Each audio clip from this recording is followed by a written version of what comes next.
الحمدللہ رب العالمین نحمدہ ونصلی علی رسولہ الکریم اما بعد فاعوذ باللہ من الشیطان الرجیم بسم اللہ الرحمن الرحیم انا انزلناہ فی لیلۃ القدر وما ادراک ما لیلۃ القدر لیلۃ القدر خیر من الف شہر تنزل الملائکۃ والروح فیہا باذن ربہم من کل امر سلام ہی حتی مطلع الفجر صدق اللہ العظیم الصلاۃ والسلام علیکم محمد صلی اللہ علیہ وآلہ وسلم۔ درس مقصود دنیا والآخرہ کلاس نمبر 23۔ شب قدر کی فضیلت۔ اللہ کریم نے اپنے پاک کلام سورہ القدر میں فرمایا، بے شک ہم نے اتارا اس قرآن مجید کو شب قدر میں، اور کس نے بتایا آپ کو کہ شب قدر کیا ہے؟ شب قدر 1000 ماہ کی عبادت سے بہتر ہے۔ اس میں فرشتے اور روح الامین اللہ تعالیٰ کی اجازت سے ہر حکم لے کر زمین پر اترتے ہیں۔ سلامتی ہے اس رات میں طلوع فجر تک۔ اس صورت مبارک میں ایک تو قرآن پاک کے نزول کی خبر ہے اور دوسری شب قدر کی نوید سنائی گئی ہے۔ قرآن مجید لوح محفوظ سے ماہ رمضان میں آسمان دنیا پر اترا ہے، پھر بیت العزت میں رکھا گیا جو کہ فرشتوں کا قبلہ ہے۔ عین خانہ کعبہ کے اوپر فرشتوں کا خانہ کعبہ جو ہے اس کو بیت العزت کہتے ہیں۔ حضرت جبریل علیہ السلام کے وسیلہ جلیلہ سے تھوڑا تھوڑا کر کے آیت یا سورت کی حالت میں 23 سال میں رسول کریم صلی اللہ علیہ وسلم کے سینہ اطہر پر نازل ہوتا رہا۔ رمضان المبارک کا ہر دن اور ہر رات رحمتوں کا خزینہ ہے، اور اس ماہ مقدس میں ہر گھڑی میں بخشش اور عطاؤں کے دریا بہائے جاتے ہیں، مگر شب قدر سارے ماہ رمضان کی سردار ہے۔ یہ وہ مقدس اور افضل رات ہے جس میں اللہ تعالیٰ کی رحمت کا دریا جوش میں آتا ہے، اور جو بھی بندہ مومن بخشش کا سوال کرتا ہے اس کے ہر گناہ کو بہا کر لے جاتا ہے۔ یہ وہ مقدس رات ہے جس کی شان میں پوری سورہ القدر نازل ہوئی، جس کے معنی ہیں عزت اور قدر والی رات۔ یہ وہ رات ہے جس رات میں اللہ تعالیٰ کے فرشتے اللہ تعالیٰ کے بندوں کے مراتب سے آگاہ ہو جاتے ہیں۔ قدر کا معنی بزرگی بھی ہوتا ہے، کیونکہ لیلۃ القدر کو دیگر تمام راتوں پر بزرگی حاصل ہے، اسی لیے اس کا نام لیلۃ القدر رکھا گیا۔ جس رات کی شان اللہ تعالیٰ اپنے پاک کلام میں بیان فرمائے، یہی اس کی عظمت اور بزرگی کی بہت بڑی دلیل ہے۔ حضرت انس بن مالک رضی اللہ تعالیٰ عنہ کی روایت ہے، حدیث مبارکہ ہے، جس شخص نے ماہ رمضان میں مغرب اور عشاء کی نماز جماعت کے ساتھ پڑھی یہاں تک کہ ماہ رمضان ختم ہو گیا تو اس کو شب قدر کا وافر حصہ مل گیا، شعب الایمان۔ تو ماہ رمضان میں مغرب اور عشاء کی نماز باجماعت پڑھنے والے کو شب قدر کا کافی سارا حصہ مل جاتا ہے۔ لیلۃ القدر کی چند خصوصیات: اس مقدس رات میں اللہ تعالیٰ کی خصوصی رحمت کا نزول ہوتا ہے اور اللہ تعالیٰ کے بندوں پر تجلی الہی خصوصی طور پر نازل کی جاتی ہے۔ اس مقدس رات میں فرشتے اور فرشتوں کے سردار روح الامین اللہ تعالیٰ کے حکم سے نیک اور صالح بندوں کی قدم بوسی اور زیارت کے لیے حاضر ہوتے ہیں، اس لیے اس رات میں عبادت کرنے میں ایک خاص لذت محسوس ہوتی ہے۔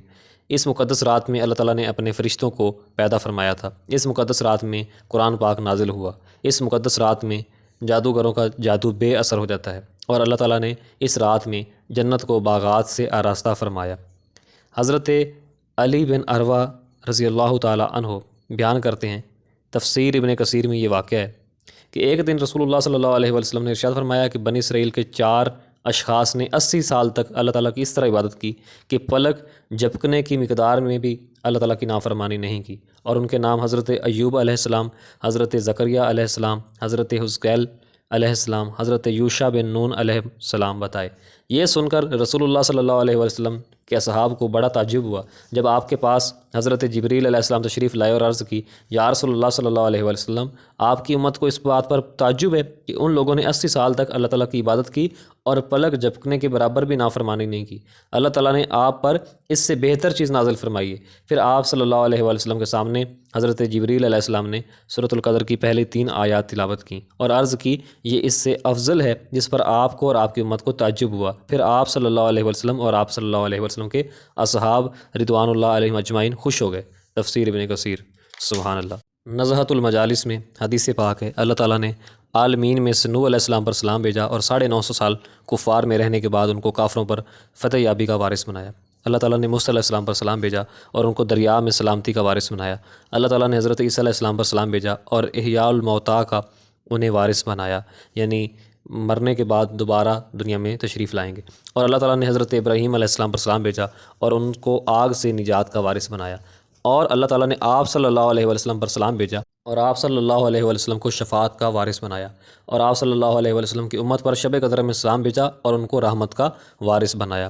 رسول اللہ صلی اللہ علیہ وسلم کی حدیث مبارکہ ہے، اللہ پاک شب قدر میں فرماتا ہے جبریل علیہ السلام طاہر، میکائیل علیہ السلام ذاکر، اسرافیل علیہ السلام راکع، فرشتوں میں سب سے زیادہ رحم کرنے والوں کو چن لو اور گناہ گاروں کی زیارت کرنے جاؤ۔ وہ گناہ گار جو شب قدر میں اللہ تعالیٰ کی عبادت اور استغفار کر رہے ہوتے ہیں، بس ان میں سے ہر فرشتے کے ساتھ 70 ہزار فرشتے اترتے ہیں اور ان کے ساتھ 4 جھنڈے ہوتے ہیں۔ ان میں پہلا لواء الحمد، دوسرا لواء المغفرت، تیسرا لواء الکرامہ اور چوتھا لواء الرحمہ ہوتا ہے۔ پھر ہر آسمان والے، جنت کی حور عین سب سنتے ہیں۔ حور عین کہتی ہیں اے رضوان یہ کون سی رات ہے؟ وہ جواب دیتا ہے اس رات تمہارے خاوند تم پر پیش ہوں گے۔ اس کے بعد حجاب اٹھتا ہے اور اپنے خاوندوں کو دیکھتی ہیں۔ پھر فرشتے اترتے ہیں اور پھر رسول اللہ صلی اللہ علیہ وسلم کے روضہ مبارک پر لواء المغفرت کو گاڑتے ہیں، مغفرت کا جھنڈا، اور لواء الرحمت کعبہ شریف پر، اور لواء الکرامت بڑے پتھر پر، لواء الحمد آسمان اور زمین کے درمیان کھڑا کرتے ہیں۔ پھر کوئی گھر جس میں مسلمان مرد یا عورت ہو ایسا نہیں ہوتا جس میں فرشتہ داخل نہ ہوتا۔ بس جو بیٹھا ہوتا ہے فرشتہ ان کو سلام کرتا ہے، اور جو ذاکر ہوتا ہے ذکر کر رہا ہوتا ہے اس سے جبریل علیہ السلام سلام کرتے ہیں، اور جو نماز پڑھ رہے ہوتے ہیں اللہ تعالیٰ ان پر سلام نازل فرماتا ہے۔ نزہۃ المجالس، اس رات میں ساری رات طلوع فجر تک سلامتی ہے۔ یہ رات سراپا رحمت ہے، ہر طرف سلامتی ہی سلامتی ہے۔ یہ رات سانپ، بچھو، کیڑے مکوڑوں، بلاؤں، آفات اور شیاطین سے محفوظ ہے۔ رسول اللہ صلی اللہ علیہ وسلم کی حدیث مبارکہ ہے لیلۃ القدر میں فرشتے آسمان سے اتر کر اللہ تعالیٰ کی رحمت اس کے بندوں میں تقسیم کرتے ہیں، اور سدرۃ المنتہا کے فرشتے حضرت جبریل امین علیہ السلام کے ساتھ آتے ہیں۔ ان کے ہاتھ میں جھنڈے ہوتے ہیں، ایک جھنڈا خانہ کعبہ پر، ایک جھنڈا میرے روضہ انور پر، ایک جھنڈا بیت المقدس پر، اور ایک جھنڈا طور سینا پر گاڑتے ہیں۔ پھر تمام زمین پر پھرتے ہیں۔ شرابی، زانی، بدکار اور والدین کے نافرمان کے سوا ہر مسلمان مرد و عورت سے جو اللہ تعالیٰ کی عبادت میں مشغول ہوتے ہیں ان کو سلام کرتے ہیں اور ان سے مصافحہ کرتے ہیں۔ حضرت انس بن مالک رضی اللہ تعالیٰ عنہ روایت کرتے ہیں رسول اللہ صلی اللہ علیہ وسلم نے فرمایا جب شب قدر ہوتی ہے تو حضرت جبریل علیہ السلام فرشتوں کی جماعت کے ساتھ نازل ہوتے ہیں اور ہر اس بندے کے لیے دعائے استغفار کرتے ہیں جو کھڑے یا بیٹھے اللہ تعالیٰ کا ذکر کر رہا ہوتا ہے بحقی شریف۔ اور اس رات میں فرشتے جب اتر کر جھنڈے لگا لیتے ہیں تو حضرت جبریل علیہ السلام فرشتوں سے کہتے ہیں تم زمین پر پھیل جاؤ، تو تمام فرشتے زمین پر پھیل جاتے ہیں، اور جس مکان، پتھر، گھر یا کشتی میں کوئی مسلمان مرد یا عورت ہو وہاں فرشتے پہنچ جاتے ہیں۔ لیکن جس گھر میں کتا ہو یا خنزیر ہو یا شراب ہو یا کوئی شخص حرام کاری سے بے غسل ہو یا تصویری مجسمے ہوں وہاں نہیں جاتے۔ اب ایک طرف تو وہ لوگ جو ساری رات مختلف انداز میں اللہ تعالیٰ کی عبادت کرتے ہیں، اور ایک طبقہ وہ بھی ہے جو جاگتے ہیں لیکن رات کے آخری پہر میں سو جاتے ہیں۔ سحری جو سنت رسول تھی اس سے بھی محرومی، نماز فجر کی جماعت سے بھی محرومی۔ ایسے لوگوں کے لیے بہتر ہے تراویح پڑھ کر سو جائیں، سحری کے وقت اٹھ کر تہجد کے نوافل اور تلاوت قرآن مجید کر کے استغفار کریں اور نماز فجر جماعت کے ساتھ ادا کریں۔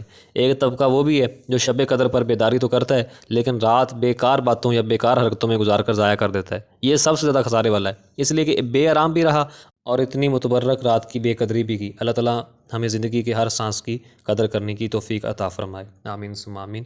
حضرت انس بن مالک رضی اللہ تعالیٰ عنہ روایت کرتے ہیں رمضان شریف کے بارے میں رسول اللہ صلی اللہ علیہ وسلم نے فرمایا بے شک یہ ماہ مقدس تمہارے پاس آیا ہے، اس میں ایک رات ایسی ہے جس کی عبادت 1000 مہینوں سے افضل ہے۔ جو اس سے محروم رہا بے شک وہ تمام خیر و برکت سے محروم کر دیا گیا، اور اس کی خیر و بھلائی سے محروم نہیں ہوتا مگر ہر محروم انسان۔